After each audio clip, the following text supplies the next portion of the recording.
Bonjour à tous et bienvenue dans ce nouveau podcast de Femmes à part, podcast dans lequel aujourd'hui je vais vous présenter la thématique du mois de septembre. Comme vous le savez, nous fonctionnons maintenant par thématique mensuelle sur cette chaîne et nous décryptons, nous analysons, nous allons voir de fond en comble une thématique. D'ailleurs, n'hésitez pas, si vous avez des thématiques à proposer, des sujets que vous voulez qu'on aborde, n'hésitez pas à me les suggérer ou bien en commentaire ou bien par email. Mon email est dans la barre d'informations juste en dessous de ce podcast. Et j'en profite pour vous rappeler également que vous pouvez nous écouter sur Spotify ou sur YouTube, comme vous préférez. Alors, cette thématique du mois de septembre, pour rentrer tout de suite dans le vif du sujet, c'est la thématique de l'amitié chrétienne. Qu'est-ce que l'amitié et qu'est-ce qu'une amitié chrétienne ? A-t-on besoin d'avoir des amis ? Peut-on avoir des amis qui ne sont pas catholiques ? L'amitié entre hommes et femmes est-elle possible ? On va également parler de la dépendance affective. On va parler de la façon dont on peut se faire un peu des astuces pour se faire facilement des amis. Il y aura également des chroniques de livres, une chronique en tout cas sur vraiment un livre sur l'amitié et une chronique sur un... Oh si, quand même, je pense que ça rejoint la thématique, je ne vous en dis pas plus, mais vous verrez, il y aura vraiment pas mal de choses autour de cette thématique, donc que ce soit sur le blog femmesapart.com, le lien est dans la description, que ce soit sur Instagram avec des courtes vidéos, notamment avec des citations, etc. Donc n'hésitez pas à nous rejoindre aussi sur Instagram, le lien est également dans la description, ou si vous préférez nous suivre sur Facebook, c'est possible également. Le lien est aussi dans la description. Il y aura aussi des newsletters comme chaque dimanche finalement, mais dans les newsletters également, en général, j'essaye aussi de continuer d'explorer la thématique mensuelle. Donc ça sera aussi finalement autour de l'amitié, voilà. Bon, je vous en dis pas plus, mais pareil, la newsletter pour vous abonner, c'est très facile, c'est gratuit. Le lien est dans la description, juste en dessous de ce podcast. Et en fait, vous avez une newsletter qui est envoyée chaque dimanche avec un peu le récapitulatif de ce qui s'est passé sur les réseaux sociaux si jamais vous n'êtes pas très connecté ou que vous n'avez pas beaucoup de temps. Là, vous aurez un récapitulatif, mais également du contenu exclusif, donc n'hésitez pas à vous abonner. C'est envoyé tous les dimanches à 14h et donc ça participe aussi finalement à compléter tout ce que nous allons dire sur cette thématique de l'amitié. Je pense que sur l'amitié, il y a quand même pas mal de choses à dire. Il m'a semblé que c'était une thématique importante. Elle a déjà été traitée d'ailleurs 2 fois, je pense, par le magazine Foyers Ardents. Pareil, le magazine Foyers Ardents, vous pouvez le retrouver gratuitement en ligne. Donc un magazine, très bon magazine que je vous recommande. Je vous en ai déjà parlé plusieurs fois. Donc ils ont également parlé de l'amitié il y a pas longtemps. Donc je crois que c'était au mois de mai. Mais également il y a 2 ans, je pense. Il y avait déjà eu quelque chose sur l'amitié. En tout cas, n'hésitez pas à aller vous abonner. Et puis voilà un petit peu. Je voulais juste déjà commencer ce podcast en vous présentant cette thématique, en essayant de vous donner envie de suivre toutes ces réflexions que nous allons avoir pendant ce mois de septembre, et vous encourager également, si ce n'est pas déjà fait, à vous abonner à la chaîne YouTube, aux différents réseaux sociaux ou à la newsletter en tout cas, pour pouvoir suivre justement cette thématique, ne rien manquer, ne manquer aucune publication, parce que finalement tout se complète. Donc bien sûr, les articles et les podcasts sont indépendants les uns des autres, mais c'est vrai que je n'ai pas le temps de tout dire dans un seul podcast ou dans un seul article, donc c'est bien d'avoir un petit peu tout pour pouvoir se faire une idée et vraiment approfondir le sujet. Il n'y aura pas de thématique, en tout cas je n'ai pas prévu de vidéo FAQ pour cette thématique sur l'amitié. Ceci dit, si vous avez des questions, n'hésitez pas à les poser, et peut-être plutôt, soit en commentaire là sous la chaîne YouTube, sous la vidéo, soit par mail aussi. Je ferai de mon mieux pour vous répondre. C'est pas toujours évident de répondre à tout le monde, mais en général j'arrive à répondre à tous mes emails, donc essayez là-bas, pourquoi pas. Mon adresse est juste en dessous de ce podcast. Voilà pour cette thématique. J'espère que ça vous inspire, que ça vous donne envie d'en savoir un petit peu plus sur cette notion d'amitié. Et puis pour commencer un petit peu dans le vif du sujet, dans le podcast d'aujourd'hui, pardon, à part cette introduction que je voulais faire, je voulais également montrer l'amitié comme étant quelque chose qui est vraiment un besoin du cœur. Alors c'est vrai qu'en tant que chrétien, que catholique, bon, on ne sait pas toujours bien définir l'amitié, ou en tout cas, on ne sait pas toujours, comme je l'ai dit, est-ce qu'on peut avoir des amis non catholiques, est-ce qu'on est obligé d'avoir que des amis qui partagent la même foi, les mêmes idées que nous, est-ce qu'on peut aussi avoir juste des connaissances, des copains, vous voyez, des personnes dont on est proche, avec qui on peut quand même rigoler, faire des choses, etc., mais dont on sait que finalement, il n'y a peut-être pas grand-chose en commun, mais on s'amuse bien quand même, et on s'apporte peut-être d'autres choses sur le plan psychologique, sur le soutien, sur la compréhension l'un de l'autre, etc. Ça peut être beaucoup de choses, mais en tout cas, il est important, dans la notion en tout cas de véritable amitié chrétienne, d'avoir quelque chose, d'avoir des choses en commun. Et ça, c'est dans le livre. Alors, je l'ai déjà présenté, donc je ne referai pas une chronique de livre. Je crois que j'en ai déjà fait 2 d'ailleurs sur ce livre-là. Le livre du père Jean-Dominique Adam, où es-tu? Études de psychologie chrétienne, paru aux éditions du Saint-Nom. Il est tellement complet et riche, cet ouvrage, que je vous en ai déjà parlé pour divers sujets, parce qu'il y a beaucoup de choses qui sont abordées dedans. Mais donc il parle également de l'amitié. Et il nous dit, en définissant l'amour, saint Thomas a insisté sur sa racine la plus profonde. L'amour se réalise par une assimilation, une connaturalité, une adaptation, une impression de l'objet aimé dans le sujet aimant. L'amour est causé par la possession en commun d'un bien. Il suffit pour le comprendre d'interroger l'expérience. Comment les amitiés naissent-elles? Les membres d'une famille sont liés par des parents communs, par une éducation semblable, par une longue série de joies et de tristesses partagées. Dans la jeunesse, c'est souvent le fait d'avoir fréquenté la même école ou la même université, ou d'avoir fait les mêmes activités qu'on se lie d'amitié les uns pour les autres. Pour les militaires, c'est la solidarité dans le combat ou les manœuvres. Ces événements vécus ensemble créent une certaine ressemblance de sentiments, de jugements, de vertus, de souvenirs. Ils constituent un trésor commun qui est précisément la source de l'amitié. Il en ressort que pour faire naître un amour, pour le développer ou le purifier, il faut commencer par constituer un trésor commun. Il faut créer cette ressemblance de jugement, de connaissance et de volonté. C'est précisément la qualité de ce bien commun qui déterminera la qualité de l'amour. Si ce trésor n'est qu'une jouissance sensible, l'amour qui en naîtra sera faux et sensuel, un égoïsme à deux. En revanche, si les amis sont unis par une même connaissance de la vérité, par une haute culture, par un goût esthétique élevé, par le refus de la frivolité, leur amour sera vrai et fructueux. Les vrais amis doivent sans cesse entretenir et purifier ce trésor commun pour donner à leur amour mutuel toujours plus de vie et de beauté.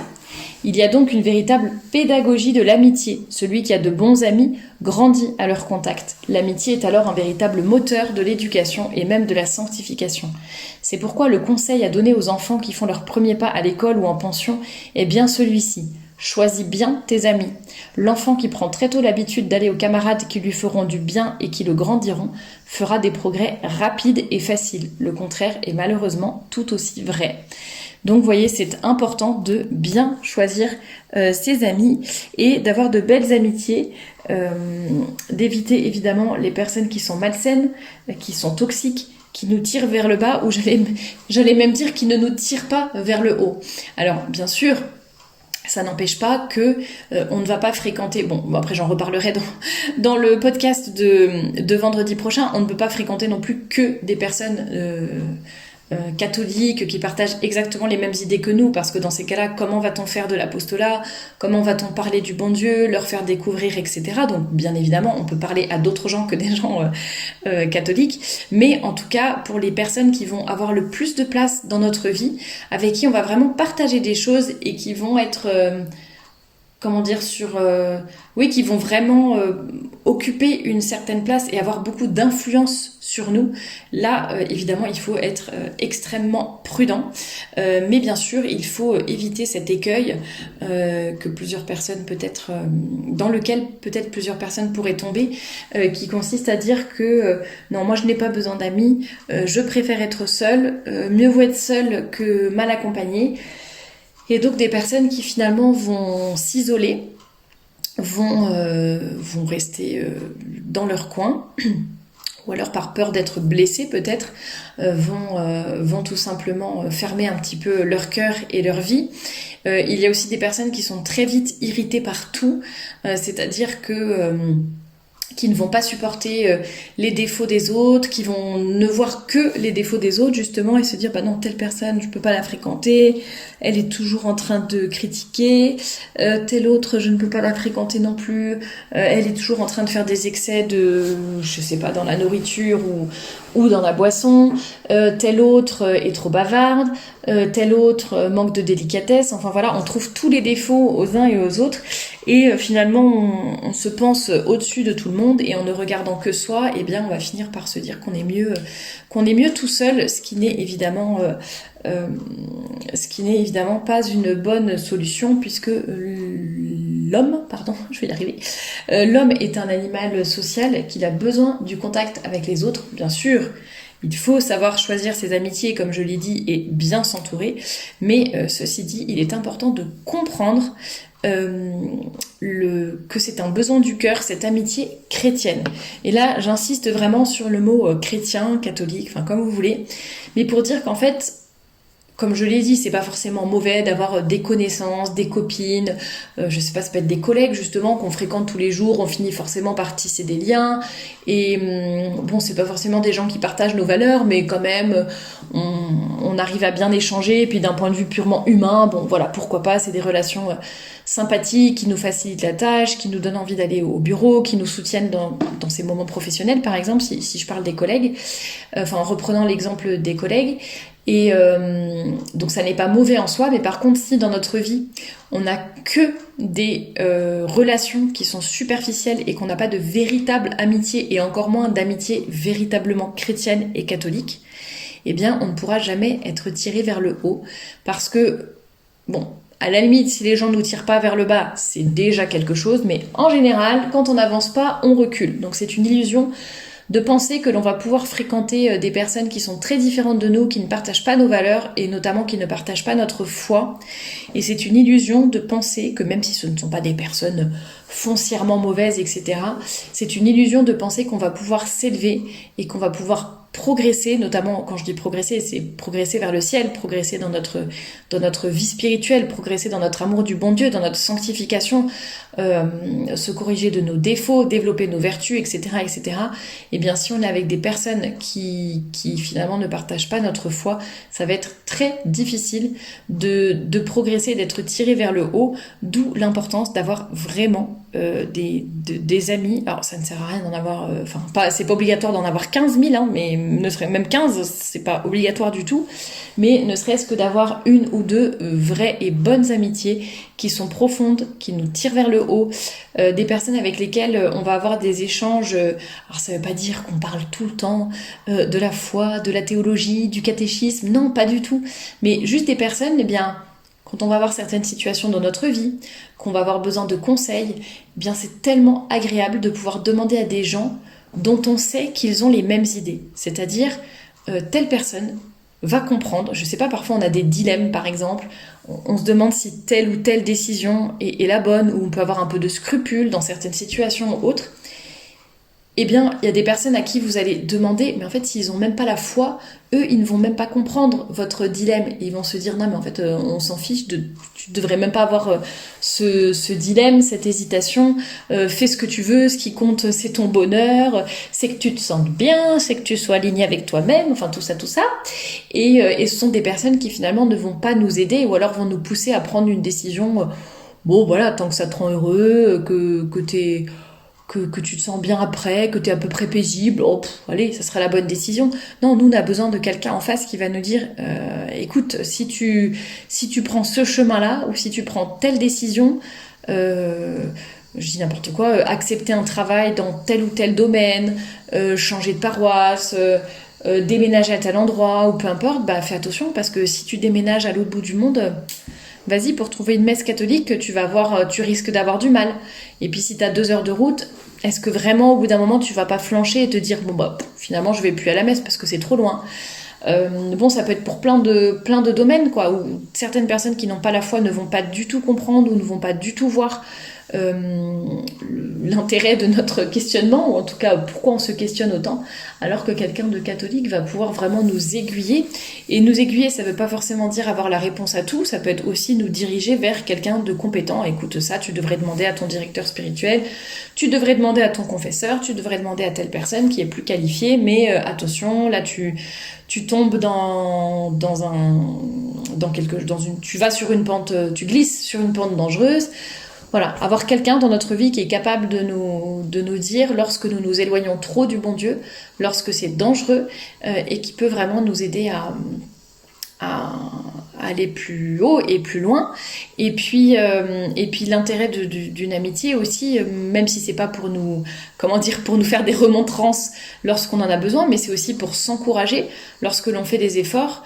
Je ne sais pas si vous avez la chance d'avoir des amitiés pareilles, mais moi j'ai cette chance, et c'est vrai que c'est tellement agréable d'avoir quelqu'un qui va nous encourager, qui va nous booster, etc. Mais vraiment sur le chemin de... Bon, déjà, j'allais dire psychologiquement, d'une façon tout à fait naturelle, dans la vie en général, mais aussi par rapport à la foi, à la vie spirituelle.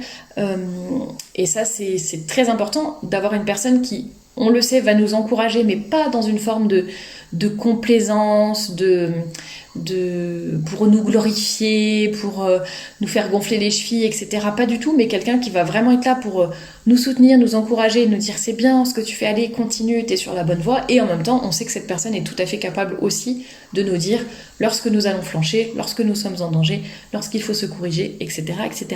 Donc vous voyez, c'est vraiment un besoin du cœur et de l'âme, cette amitié chrétienne, et je vous souhaite d'avoir des amis et des amis vraiment catholiques. Nous allons en parler donc nous allons continuer d'explorer le sujet dans d'autres podcasts, d'autres articles, comme je vous l'ai dit, des chroniques de livres également. Et la semaine prochaine, le podcast que vous allez écouter, qui sera publié sur cette chaîne, donc vendredi prochain, ça sera sur cette thématique justement, peut-on avoir des amis qui ne sont pas catholiques? Nous allons parler de cela, et j'espère que ça vous intéressera, mais j'en suis sûre. Et n'hésitez pas, comme je vous l'ai dit, à regarder en barre d'infos, juste en dessous de cette vidéo, que vous soyez sur YouTube ou sur Spotify. À chaque fois, je mets les liens vraiment vers tous les réseaux sociaux, vers le blog, comme ça vous pourrez compléter un petit peu cette approche sur l'amitié chrétienne. N'hésitez pas à me faire part de vos remarques en commentaire, et je vous dis à très bientôt pour un nouveau podcast.